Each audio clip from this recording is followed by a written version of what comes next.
네, 안녕하세요. 오늘 5G Advanced 6G 네트워크 핵심 기술 워크숍에서 세미나를 진행할 숭실대학교 권민희 교수입니다. 저는 오늘 이 워크숍에서 6G 네트워크를 위한 Hierarchical Autoencoder 기반의 Intelligent Network Intrusion Detection System을 이야기를 하고자 합니다. 먼저 오늘 제가 말씀드릴 전반적인 세미나의 내용은 다음과 같습니다. 가장 중요한 왜 이러한 연구를 진행을 하고 있는지에 대한 모티베이션을 설명을 해드릴 건데요. 가장 많이 CSC 네트워크에서 가장 많이 이야기하고 있는 어노멀리 디텍션이란 건 무엇인지, 또 어노멀리 디텍션 이상 탐지라는 기술이 일반적으로 오토인코더 기반으로 많이 연구가 되고 있어요. 그래서 그 오토인코더 기반의 이상 탐지 기술은 무엇인지, 그리고 기존의 연구들이 가지고 있는 한계점이 무엇인지에 대해서 말씀을 먼저 드리고, 그리고 나서 Hierarchical Detection of Network Anomalies라는 논문을 이제 소개를 시켜드리려고 합니다. 앞에서 말씀드린 그런 컨벤셔널 오토엔코더의 한계점을 극복하기 위한 그런 방안에 대해서 얘기를 해드리고, 또 관련돼서 함께 보시면 좋을 논문들도 소개시켜 드리고자 합니다.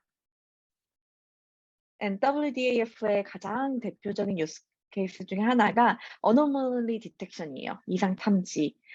음, 이상 탐지란 무엇인가 하면은 이제 일반적으로 반복이 되는 트래픽 패턴, 네트워크 트래픽 패턴을 벗어나는 어떠한 굉장히 레어한 이벤트가 발생을 한다. 그러한 전반적인 상황을 갖다 이상 탐지라고 이제 이야기를 합니다.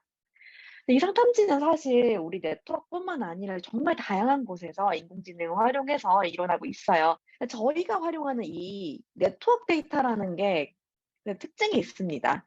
먼저 제가 대표적으로 세 가지를 이제 가지고 왔는데요. 이러한 세 가지의 네트워크 데이터의 특징을 잘 활용한 그러한 이상 탐지 시스템을 만드는 게 사실 우리 6G에서 꼭 필요한 목적이라고 생각을 합니다. 자, 그럼 그 네트워크 데이터의 캐릭터를 한번 봐 보도록 해 보겠습니다. 첫 번째로는 high dimensional 하다라는 게 있는데요. 네트워크 트래픽을 이제 수집을 하면 여러 장비에서 여러한 측면을 수집을 하게 됩니다. 그렇기 때문에 보통 네트워크 데이터의 피처가 굉장히 많아요. 그래서 하이 디멘셔널한 특징을 가지고 있고요. imbalance하다라는 가장 중요한 특징이 있습니다. 그러니까 우리가 관심이 있는 거는 이상한 상황에 대한 레이블이 이상해 하고 abnormal이라고 달려 있는 상황에 대한 거잖아요. 근데 단순 supervised learning 같은 단순한 머신러닝 방법을 사용을 하고자 하면은 데이터가 normal 데이터가 99%고요. abnormal 데이터 이상 상황에 대한 건 한 1% 굉장히 드뭅니다. 그렇기 때문에 majority of data가 normal이고 abnormal data가 extremely rare해요. 그렇기 때문에 이러한 이상 탐지 상황에 걸맞는 좀 특별한 다른 방법이 필요합니다. 또 마지막으로 가장 중요한 거니 real-time 시스템이라는 거예요. 굉장히 딜레이에 sensitive해요. 디텍션이 abnormal 상황에 대한 디텍션이 굉장히 빠르게 일어나야지 조금만 시간을 놓치면은 굉장히 큰 나쁜 케이스가 생길 수가 있습니다. 그렇기 때문에 immediate response가 require 된다라는 그런 특징이 있습니다. 자, 이러한 네트워크 데이터의 특징을 이제 반영을 한 많은 연구들이 오토인코더라는 네트워크의 구조, 인공신경망의 구조를 이용해서 연구가 진행이 되고 있습니다. 그래서 오토인코더 기반의 이상 탐지라는 게 사실 가장 흔하게 널리 포퓰러하게 사용이 되고 있는 방법인데요. 먼저 오토인코더가 뭐냐라고 하면은 인공신경망의 특정 구조의 이름이에요. 보통 unlabeled 데이터를 이제 학습을 하는 데 있어서 사용을 하고요. 자, 먼저 오토인코더는 인코더와 디코더 이렇게 두 가지로 구성이 되어 있습니다. 인코더는 역할이 무엇이냐? learns representation of the data by reducing the dimension. 디멘전을 아까 앞에 피처가 굉장히 큰 하이 디멘셔널한 데이터를 사용한다고 하잖아요. 인풋 데이터가 하이 디멘셔널한데 이 디멘전을 reducing the dimension 하면서 그 데이터 자체가 가지고 있는 고유적인 특징을 학습을 합니다. 그렇게 해서 인제 reduced-된 dimension을 가지고 디코더가 무엇을 하느냐? regenerate the input data. 이 데이터를 representation을 가지고 원래의 input 데이터를 reproduce 하는 거 regenerate 하는 게 디코더가 하는 역할입니다. 그래서 궁극적으로 오토엔코더의 goal은 reconstruct input data as close as possible. 이 input 데이터랑 최대한 비슷하게 reconstructed 데이터를 만드는 겁니다. 지금 여기서는 예시로 이제 L2놈을 가지고 왔는데요. 그래서 이 L2놈이 작다, reconstruction error가 굉장히 작다라는 게 우리의 목표이겠죠. 네. 이 L2놈을 줄여가면서 reconstruction error를 줄여가면서 이 모델을 최대한 학습을 하는 겁니다. 그리고 만약에 우리가 데이터가 대부분이 다 노멀 데이터만 있잖아요. 그래서 노멀 데이터만 가지고 보통 오토인코더 학습을 합니다. 노멀 데이터만 가지고 이상 상황이 아닌 일반적인 상황에 대해서 인제 오토인코더가 representation of data를 그런 노멀 데이터의 패턴을 학습을 하고요. 근데 만약에 잘 학습된 오토인코더가 high reconstruction error를 갖는다라는 거는 이상한 상황인 거죠. 내가 학습했던 데이터 패턴과 맞지 않다라는 거예요. 그때 보통 classified as abnormal 상황이다라고 classify를 하게 됩니다. 이게 일반적인 오토엔코더 기반의 이상 탐지를 학습하는 방법이에요. 오토엔코더라는 특정 인공신경망 구조를 사용을 한다. 그리고 오토엔코더의 목적은 일반적으로 가지고 있는 노멀 상황의 데이터를 이용하여 학습을 하고 그 학습 과정에서 reconstruction error를 줄이는 방향으로 학습이 된다. 이렇게 잘 학습된 모델이 만약에 굉장히 큰 reconstruction error를 가진다? 이거는 지금까지 봐왔던 데이터와의 패턴과 맞지 않는다라고 생각을 한다라는 게 일반적인 오토엔코더의 방법입니다. 그런데 그럼에도 불구하고 이런 conventional autoencoder 방법에 두 가지의 limitation이 있습니다. 자, 첫 번째, limited performance. performance가 한계가 있습니다. 보통 이 퍼포먼스를 좋게 하기 위해서는 모델 구조를 딥하게 하죠. 히든 노드수도 막 늘리고 레이어도 막 딥하게 합니다. 자, 레이어가 딥해지면은 뭐 성능은 올라갈 수도 있긴 해요. 데이터만 충분히 많다라고 하면. 그러나 레이어가 딥해지면은 분명히 그 레이어를 다 통과하는 데 있어서 시간이 오래 걸릴 거고 오토엔코더에서 디텍션은 사실 이 마지막 디코더 아웃풋단에서 그 아웃풋단에서 리컨스트럭션 데이터를 가지고 하잖아요. 그 말은 얘를 다 통과하는 게 오래 걸릴 거고 디텍션이 일어나는 데까지 있어서 리스폰스가 상당히 시간이 걸릴 거입니다. detecting anomaly at the output of the autoencoder이기 때문에 그렇기 때문에 레이어가 딥해지면은 더 리스폰스가 늦어져요. 근데 우리는 앞에서 말씀드렸듯이 딜레이가 굉장히 줄었으면 좋겠어요. 그래서 이 첫 번째 문제를 이슈를 해결하려다 보면 두 번째 이슈가 발생을 하고 두 번째 이슈를 해결하려고 레이어를 줄이고 문제를 단순하게 하다 보면은 퍼포먼스가 또 리미티드 되고 이러한 한계점이 있습니다. 이러한 문제를 해결하기 위해서 저희가 두 가지의 어프로치를 이야기를 하려고 합니다. 첫 번째, 우리가 지금 디텍션이 사실 마지막 디코더 아웃풋단에서만 보지 without consideration of a representation in hidden layer. hidden layer의 representation은 전혀 상상하지 않아요. 중간 과정도 사실 굉장히 중요한 의미 있는 그러한 정보를 가지고 있는데 이 정보는 전혀 사용하지 않아요. 이거는 자원 낭비죠. 저 정보도 사용을 해야 합니다. 그래서 제안하고자 하는 거 hidden layer representation을 활용하자. 이게 1번인 거고요. 2번, delayed response를 줄이기 위해서 사실 익스트림한 그런 아웃라이어 상황은 사실 진짜 심각한 거거든요. 그리고 아마 패턴이 굉장히 인코더 단에서도 많이 다를 거예요.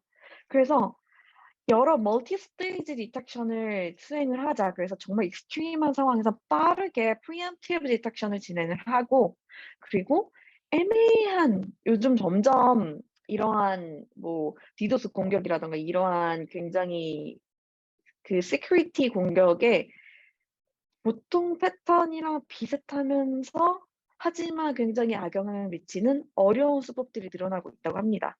그런 경우에는 분명히 패턴이 인코더 단에서 비슷할 거고 기존의 오토인코더 방식으로는 캐치를 하지 못하는 그런 어려운 것들도 있을 거예요. 그런 경우에는 좀 더 세밀하게 re-examination을 하자. 그래서 extreme한 아웃라이어들은 빠르게 캐치를 해서 response를 빠르게 하고 좀 어려운 잡기 힘든 거는 세심하게 봐서 좀 나중에 캐치를 하더라도 확실히 캐치를 하자. 놓치는 거 없도록 하자. 그러기 위해서 멀티 스테이지 디텍션을 하자라고 이제 제안을 하게 되었습니다.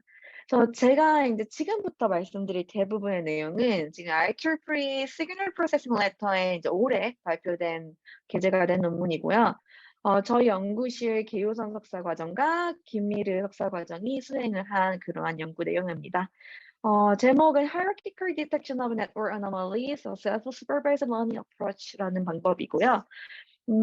지금 보여드리는 대부분의 슬라이드도 지금 발표 자료도 기호선 학생과 김미래 학생이 많은 부분을 진행을 하였음을 밝혀둡니다. 네. 그래서 인제 Hierarchical Detection of Anomalies라는 이 논문에 대해서 좀 설명을 해 드리고 이 방안에 대해서 좀 이야기를 해 보려고 하는데 이제 이 연구 결과에 대해서는 Hierarchical Detection이 일어나요. 그래서 계층적으로 스테이지를 가지고 디텍션이 일어나는데 먼저 가장 큰 특징은 이제 Representation of Hidden Layer를 사용을 한다. 보통 인코더 단에서 있는 hidden layer represent를 사용한다라는 게 한 가지가 있고요.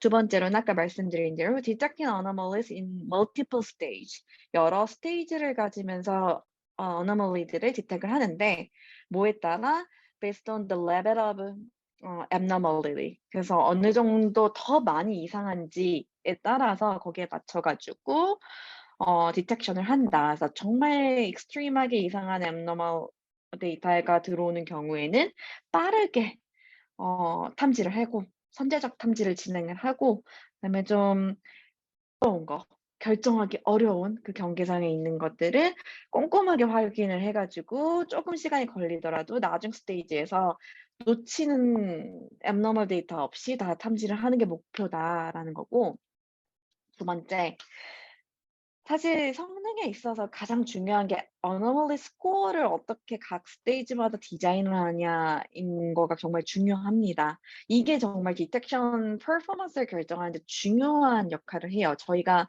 이 anomaly 디텍션 부분을 지금 연구를 꽤 진행을 하고 있고 또 오토인코더 기반의 연구를 꽤 오랫동안 계속 진행을 하고 있는데 이 오토인코더 뭐 구조를 바꾸고 뭐 액티베이션 펑션도 바꿔보고 여러 가지의 연구를 진행을 해 봤는데 정말 가장 중요한 건 어너머스 스코어가 어떻게 디자인되냐가 성능에 정말 중요한 역할을 한다.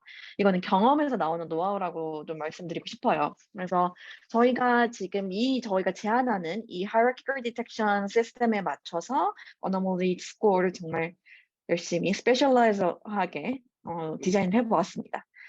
그리고 인제 저희가 제안한 그런 방법이 성능적으로도 굉장히 우수하다라는 거를 인제 확인해 주기 위해서 8 가지의 퍼포먼스 매트릭을 활용을 했고요.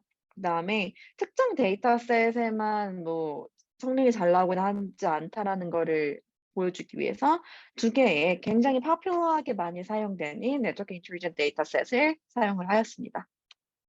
네. 저희 그러면 노테이션을 한번 디테일을 들어가기 전에 확인을 하고 가도록 하겠습니다.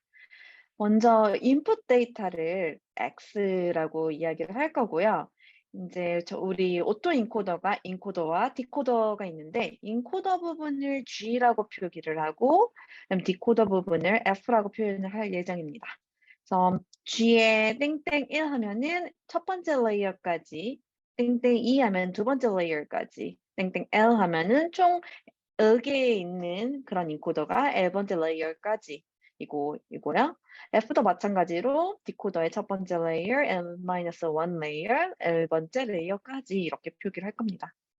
자 그러면 L 번째 히든 레이어의 아웃풋은 그러면 X가 L 번째까지 인코더에 들어간 그 아웃풋을 N-1 번째 아웃풋에다가 웨이트 곱하고 바이어스 더하고 그다음에 nonlinear activation function 이렇게 들어가면 이렇게 수식으로 표현할 수가 있습니다.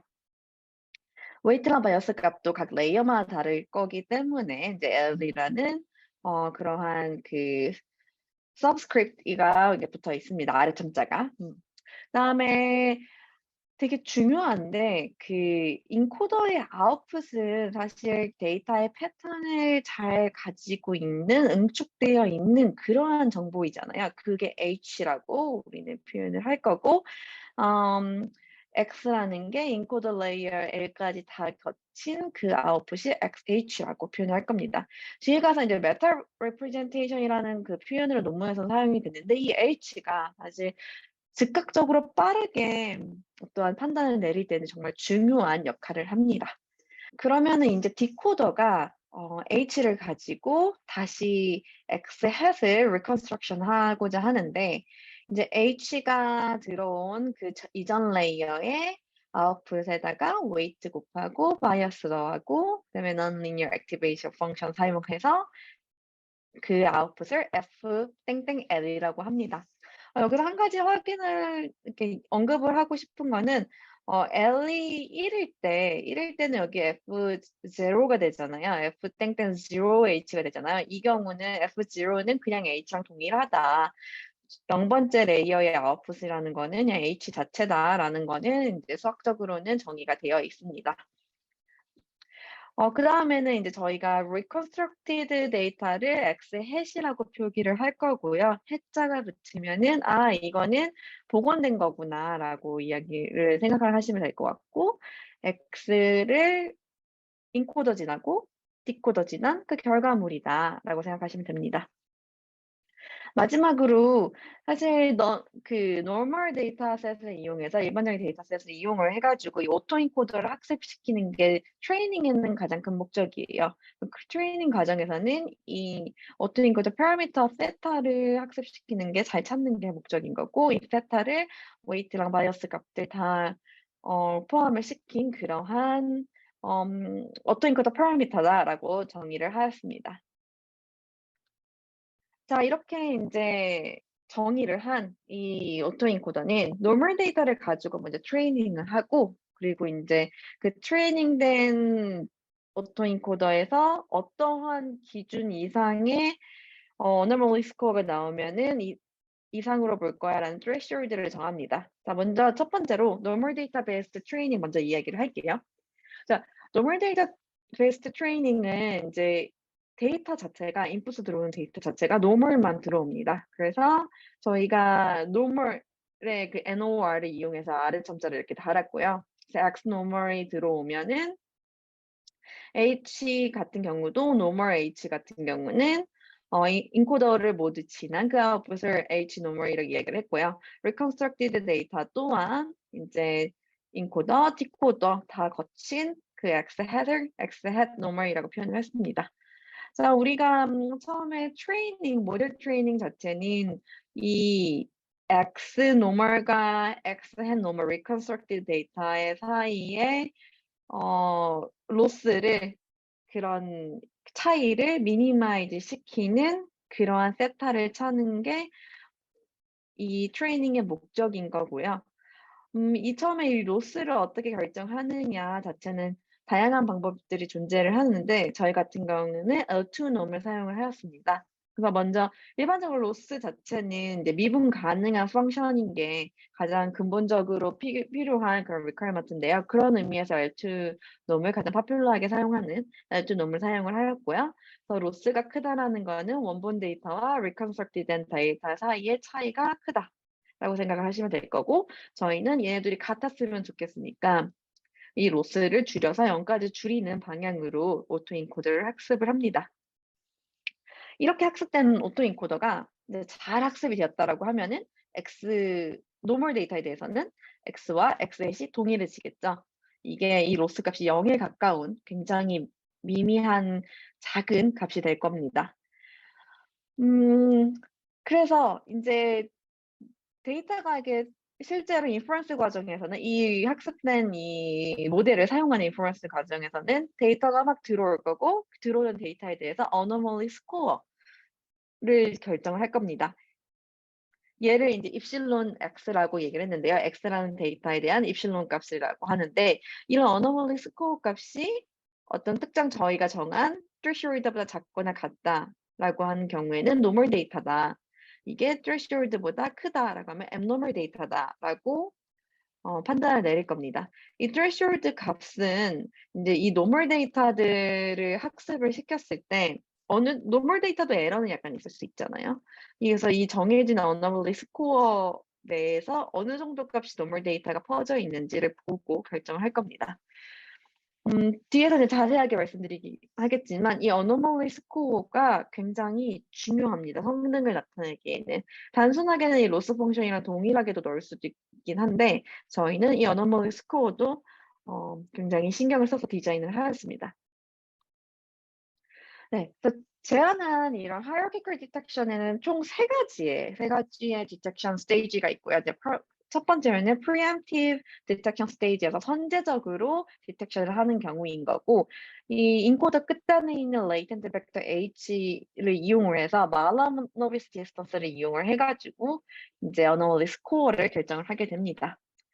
이제 두 번째로는 original detection stage라 그래서 일반적으로 오토인코더는 딕 디코더 끝단에서 이 디텍션을 하거든요. 그 일반적인 디텍션 단위 이제 original detection stage이고 여기 2번 디코더 끝단에서 일어나게 됩니다.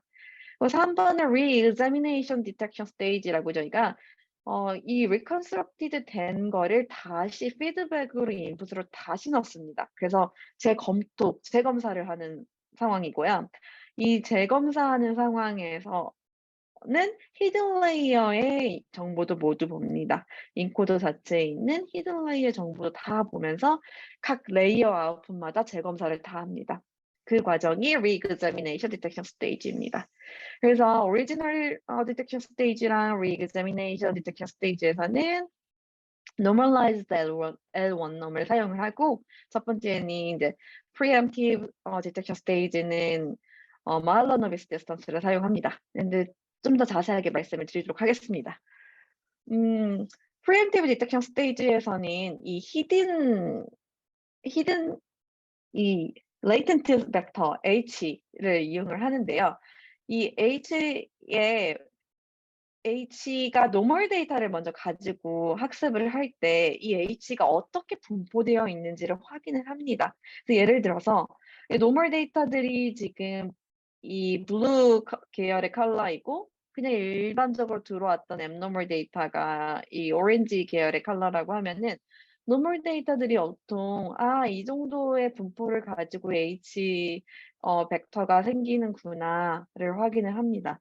이걸 확인을 하고 얘도 이 H 벡터도 어떤 민 값이 있고 어느 정도의 베리언스가 있는 이러한 분포를 가질 거 아니에요. 지금 2차원적으로 지금 그림은 그렸긴 하지만 사실 인제 H가 몇 개 디멘전이냐에 따라 다르긴 한데 뭐 16 디멘전, 32 디멘전이라고 하면은 이게 멀티 디멘전으로 H가 인제 분포가 이렇게 되어 있겠죠. 상상을 하셔야 될 것 같긴 한데 그 안에서 이제 민값으로부터 그래도 H들 사이에서 정상적인 데이터들이 있는 그런 몰려 있는 그 응축된 데이터의 민값이 있고 그래서 어느 정도 범위 내에서 베리언스가 있을 거고 그 민값과 베리언스를 스탠더드 데비에이션을 고려를 했을 때 지금 들어온 이 데이터가 얼마나 정상적인 분포에서 많이 떨어져 있는지를 통계적으로 확인을 하는 게 이제 Mahalanobis distance입니다.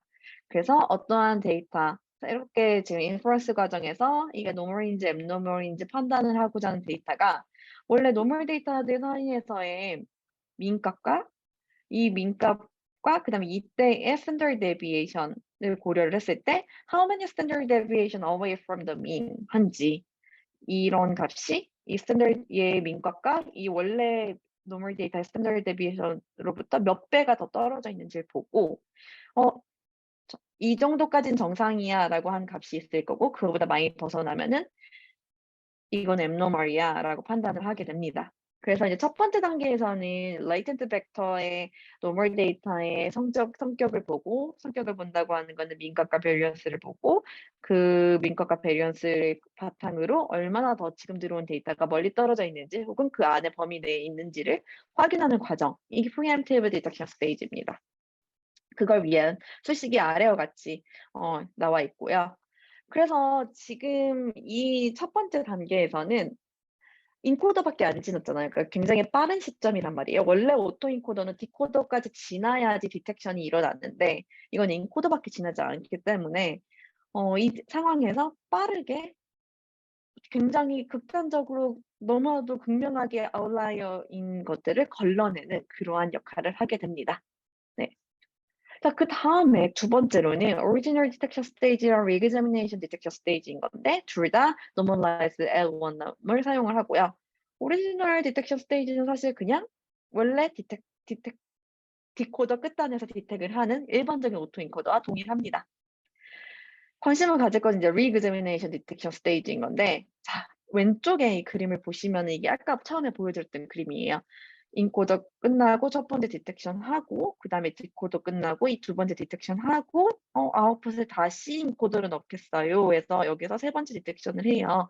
라고 예 말씀을 드렸는데 이거를 인제 좀 이 왼쪽에 있는 인코더를 우측으로 끌어다가 놓으면은 그래서 일자형으로 순차적으로 보면은 인코더, 첫 번째 디텍션, 디코더, 두 번째 디텍션, 그다음에 요거를 다시 이쪽에 복사만 해 놓으면 세 번째 디텍션, re-examination 디텍션이 여기가 됩니다. 자, 그래서 이번에 아웃풋을 넣어서 다시 한번 인코더를 통과시켜 봐요. 그때는 인제 anomaly score를 normalized L1놈을 사용을 하고 뒷장에서 인제 normalized L1놈이 뭔지를 좀 더 자세하게 말씀을 드리도록 하겠습니다. 근데 그래서 말씀드리고 싶은 거는 세 번째 re-examination detection stage에서는 hidden layer 이 각각 레이어마다 다 아웃풋을 비교를 합니다. 그래서 원래의 데이터에 대한 아웃풋, 그다음에 리컨스트럭션 된 거에 대한 아웃풋 다 비교를 해서 각 레이어마다 확인을 합니다. 아까 1번 같은 경우는 인코더 전체 끝단에 한번 확인했고요. 2번 같은 경우는 디코더 전체 끝단을 확인을 했어요. 각 레이어마다 검사 절대 안 했거든요. 근데 이제는 좀 더 re-examination 철저하게 재검사를 하는 상황이기 때문에 모든 레이어마다 확인합니다. 여기서 하나 인제 퀘스천이 있을 수 있어요. 앞에서는 분명 reconstruction error는 L2 놈을 썼단 말이에요. 근데 인제 여기서부터 갑자기 다 L1 놈이 anomaly score로 디자인이 되고 있거든요. 왜 뭐 L2 놈이나 아니면 다른 LP 놈을 사용하지 않느냐라는 퀘스천이 있을 것 같은데요. 일반적으로 에러 값 자체가 1보다 작을 경우가 굉장히 많이 있더라고요. 그래서 이제 1보다 작으면은 제곱을 해 주거나 세제곱을 해 주거나 이따 등등 하다 보면은 이 차이가 너무너무너무 숫자 자체가 너무너무 작아져서 문제가 되는 경우가 있어 가지고 그래서 저희가 경험을 해본 결과 L1 놈이 anomaly score로는 가장 적절하다라는 게 저희의 인제 노하우였고요.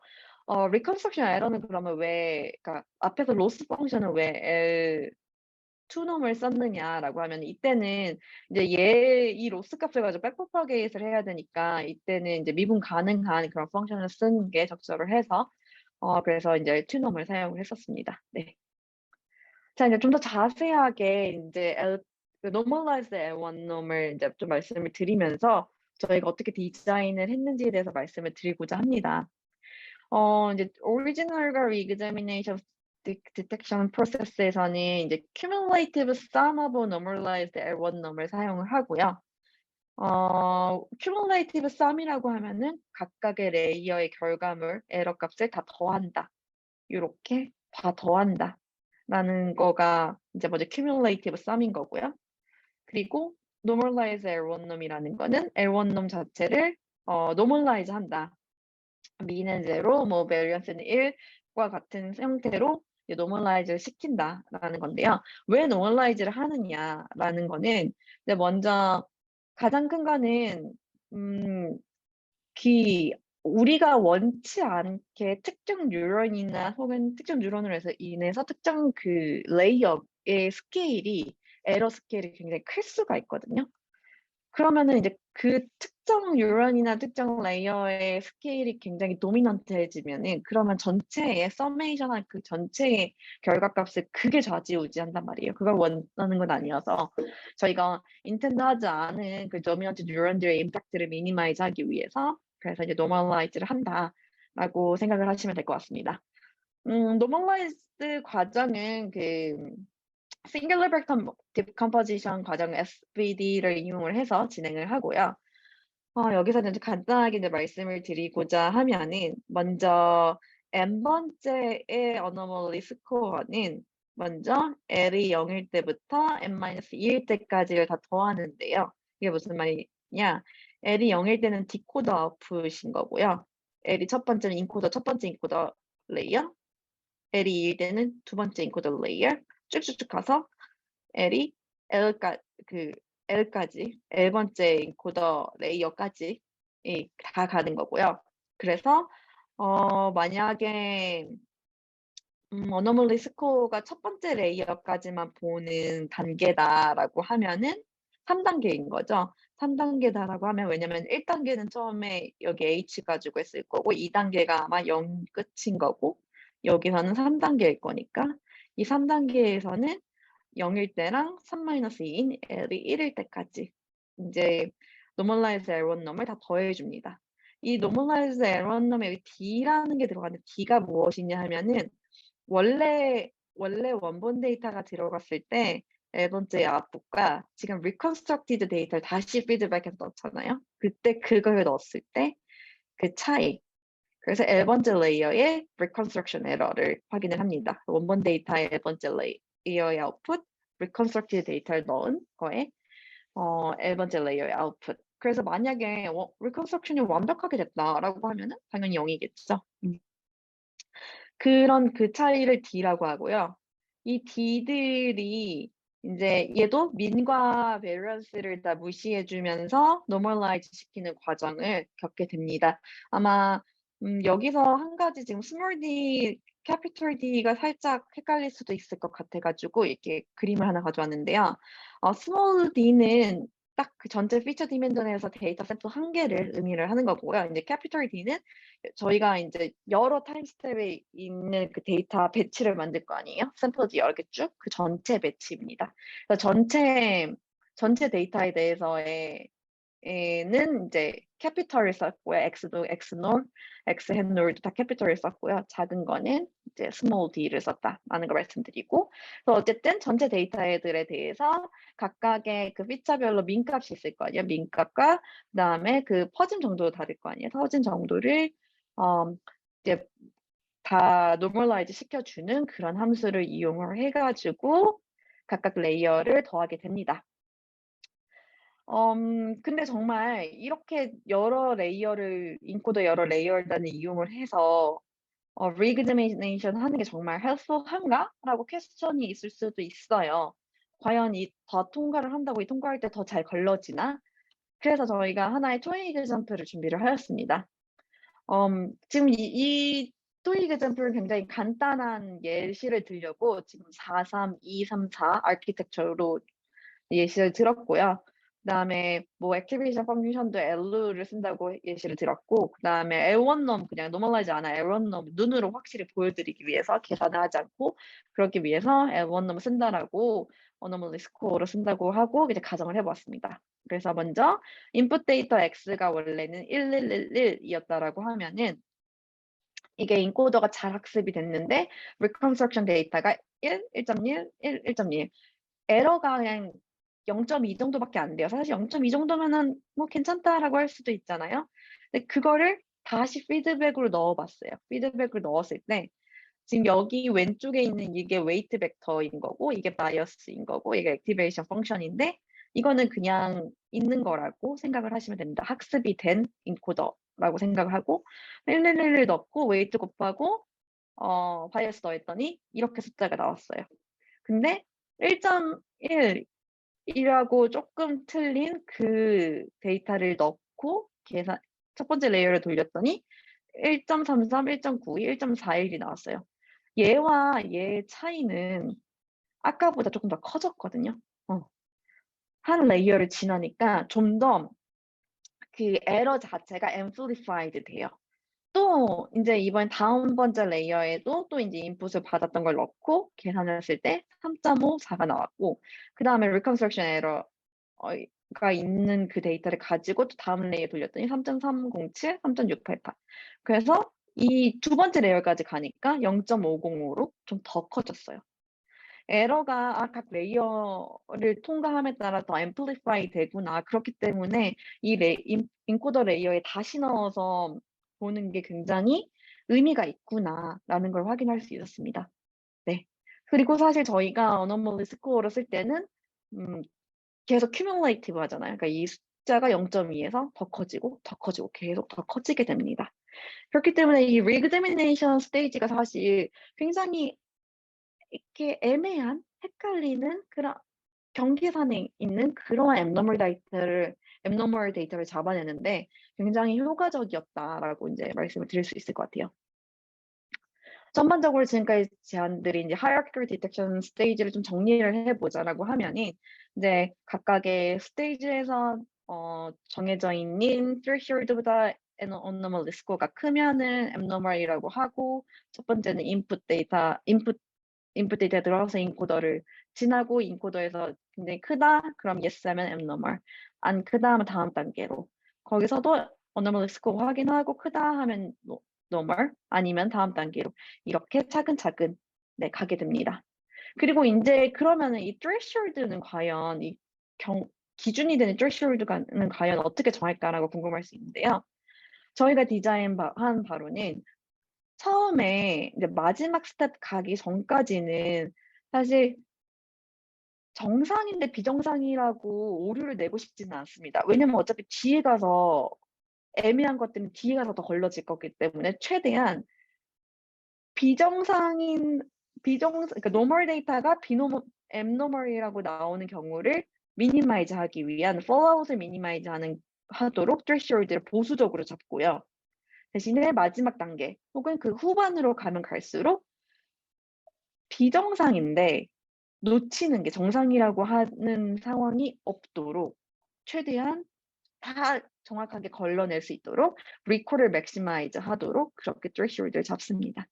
그렇게 해서 이제 노멀 데이터를 기준으로 이런 식으로 threshold는 잡아 놓게 됩니다. 네, 그러면 인제 시뮬레이션 결과를 보여드리도록 하겠습니다. 먼저 저희는 두 가지 가장 포퓰러한 데이터셋을 사용을 하였고요. 뭐 NSL, KDD나 어노멀리 디텍션 네트워크 분야에서 한다고 하면은 모두가 다 사용을 하는 데이터이고, 그다음에 CSE, CIDS 2028 이 데이터셋도 굉장히 요즘에 포퓰러하게 많이 사용되고 있습니다. 그래서 두 가지의 데이터셋을 사용을 했고, 두 가지가 쪼끔 느낌이 다른 거는 앞에 데이터보다는 더 나중에 인제 컬렉트된 2018년 데이터가 피처가 훨씬 더 많다, 데이터 양도 좀 더 많다라는 그런 특징이 있습니다. 어쨌든 데이터 양과 그다음에 데이터 피처의 개수와 상관없이 다 잘 작동하는 걸 확인을 하였고요. 이제 18개 퍼포먼스 메저를 사용을 하였습니다. 그래서 fallout, MCC, 뭐 specificity, accuracy, precision, recall, F1 score, AUC 다 확인을 하였고요. 그다음에 특정 랜덤 시드에서만 잘 작동을 한다, 자 성능이 좋다고 하지 않게 하기 위해서 이제 10개의 랜덤 시드를 사용을 하였고, 그다음에 거기에 대한 mean과 variance, standard deviation 모두 다 확인을 하였습니다. 저희가 이 데이터셋을 사용할 때 사용한 구조는 사실 오토인코더 구조가 4개 레이어의 굉장히 단순한 모델을 사용했는데 굉장히 고성능을 가져왔고요. 인코더 레이어 2개, 디코더 레이어 2개 이렇게 되어 있어서 총 4개의 hierarchical detection stage가 가질 수 있습니다. 인코더 끝단 하나, 디코더 끝단 하나, 인코더 레이어가 2개가 있으니까 첫 번째 레이어 아웃풋, 두 번째 레이어 아웃풋 이렇게 총 4개의 디텍션 스테이지가 있을 수 있고요. 먼저 이 성능입니다.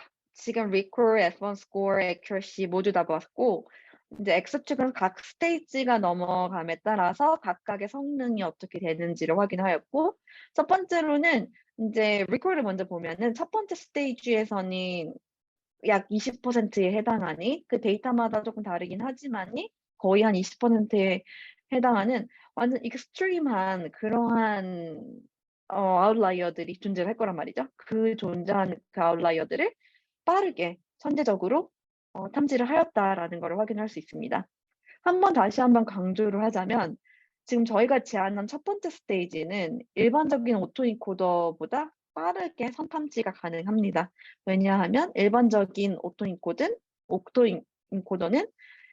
인코더도 더 지나가야 되고 디코더도 지나가야지 탐지를 진행을 합니다. 그러니까 저희는 인코더만 지나가고 탐지를 하기 때문에 첫 번째 탐지에서 굉장히 위험이 될 수 있는 그러한 아웃라이어들을 빠르게 탐지를 할 수 있다라는 거고요. 두 번째는 너무나도 긍정적으로도 스테이지가 넘어감에 따라서 모든 성능이 굉장히 다 이렇게 높아지는 거를 향상이 되는 걸 확인할 수 있고 마지막 레이어에서는 사실 마지막 스테이지에서는 리그제미네이션 스테이지가 사실 3-4 거든요. 이때서는 거의 1에 완벽한 1에 가까운 거의 완벽한 그러한 성능을 아웃스탠딩한 퍼포먼스를 보인다라고 확인을 할 수 있습니다. 이게 구체적으로 저희의 인제 각각 수치도 확인을 해 보았는데요. 보시면은 이제 파이널 스테이지까지 봤을 때 그 두 가지 데이터셋에 대해서 얘가 mean이고 괄호치고 들어간 것들이 인제 원 스탠더드 데비에이션이거든요. 굉장히 높은 아웃스탠딩한 그러한 성능을 가지고 있다라고 확인할 수 있었고요. 저희가 더불어서 퍼포먼스도 좀 더 비교를 해 봤습니다. 두 가지 비교를 했는데 첫 번째는 그냥 일반적인 컨벤셔널 어토인코더, 디코더 끝단에서 디텍션을 하는 일반적으로 누구나 다 사용하는 그런 오토인코더를 이용을 해서 리그제미네이션 디텍션 프로세스가 그러니까 디코더 끝단에서 다시 인코더로 넣는 그 피드백 루프가 얼마나 의미가 있는지를 확인을 해 보았습니다. 그때 보시면은 1번 대비 다들 성능이 훨씬 훨씬 크게 커졌음을 확인을 하실 수 있을 거고요. 특히나 인제 fallout이 정말 많이 커졌음을 확인을 할 수가 있습니다. 두 번째로는 인제 저희가 디자인했던 신경을 많이 썼던 normalized L1 놈을 쓰는 게 얼마나 의미가 있는지 단순하게 그냥 L1 놈을 쓰는 건 어떤지 확인을 하였고요. 인제 L1 놈을 그냥 일반 L1놈을 이용을 해서 리그제미네이션을 한다라고 하면은 그때 대비 성능이 굉장히 우리 거 대비 성능이 굉장히 낮은 걸 확인하실 수 있을 거예요. 그래서 '아 이 노멀라이즈를 시키는 게 정말 중요하다. 특정 뉴런들이 도미넌트하게 현실적으로 일어나고 있으니 그러한 특정 언인텐디드한 뉴런들의 그런 도미넌트한 그 경향성을 없애주는 게 성능에 굉장히 유의미하더라.'라는 것들도 확인을 할 수 있었습니다. 이러한 모든 성능은 두 개 데이터셋에서 동일하게 유의미하다는 걸 확인할 수 있었습니다.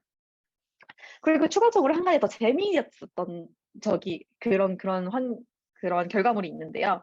각 레이어마다 혹시 디텍이 되는 인트루전 타입이 있지는 않을까라고 확인을 해 봤더니 NSR KDD 데이터 같은 경우는 스테이지 1에서 이러한 intrusion 타입이 다 디텍이 되고 그다음에는 스테이지 2에서는 이 넵튠이 디텍이 주로 되고 스테이지 3에서는 요런 것들, 스테이지 4에서는 나머지들이 이렇게 되더라라고 확인되었어요.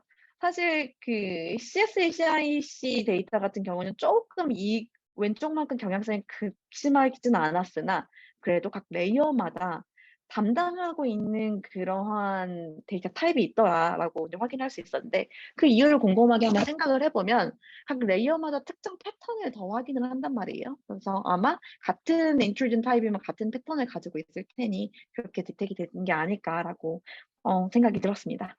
재미있는 결과였고요. 저희 연구 결과를 보시고 또 이제 관심이 있으시면은 히든 레이어를 본다든가 아니면은 피드백으로 넣는 그러한 현상에 좀 관심이 있으시다라고 하면은 다음에 두 논문을 한번 확인을 해 보시는 걸 강하게 추천을 합니다. 먼저 RAPP 논문은 iClear 2020에 나왔던 논문인데요. 이렇게 의도치 않게도 두 논문 다 훌륭하게도 다 우리나라 저자들의 아웃풋입니다. 그래서 RAPP 같은 경우는 저희가 연구하는데 굉장히 큰 영감이 되었던 논문인 거고요. 히든 레이어의 그 리컨스트럭션 에러를 보는 게 정말 중요하다라는 그런 좋은 메시지를 가지고 있고 두 번째 논문 같은 경우는 오토인코더 아웃풋을 다시 한번 그 오토인코더 인풋으로 이렇게 이어서 넣는 그러한 역할을 하는 그래서 에러 어큐뮬레이션이 일어나는 거에 대해서 연구가 되었던 그런 결과입니다. 네. 이제 이상으로 인제 마지막 정리할 때가 됐어요. 네. 오토인코더 기반의 저희는 어노멀리 디텍션을 연구를 하였고 그게 사실 6G 네트워크에서 굉장히 중요한 유스 케이스가 되고 있다라는 말씀을 드렸고 근데 이 네트워크 데이터는 세 가지의 큰 캐릭터리스틱을 가지고 있는데 high dimensional하고 imbalanced하고 real time이다. 그렇기 때문에 이러한 거를 해결하기 위해서 인제 저희는 hierarchical detection을 제안을 했고요. 네 preemptive, 뭐 original and re-examination 세 가지의 스테이지가 있었습니다. 그래서 각각의 multiple detection stage가 스텝 바이 스텝으로 이제 abnormality의 정도에 따라서 디텍을 하고요. 가장 큰 테이크 홈 메시지는 저는 두 가지인 것 같아요. Hidden layer information matters. 히든 레이어 정보들 정말 중요합니다. 우리가 그냥 간과하고 있는 것들 정말 잘 사용을 해야 되고요. Anomaly score design matters. Anomaly score를 잘 디자인하는 게 정말 중요합니다. 네. 여기까지 제가 오늘 준비한 내용인 거고요. 네, 감사합니다.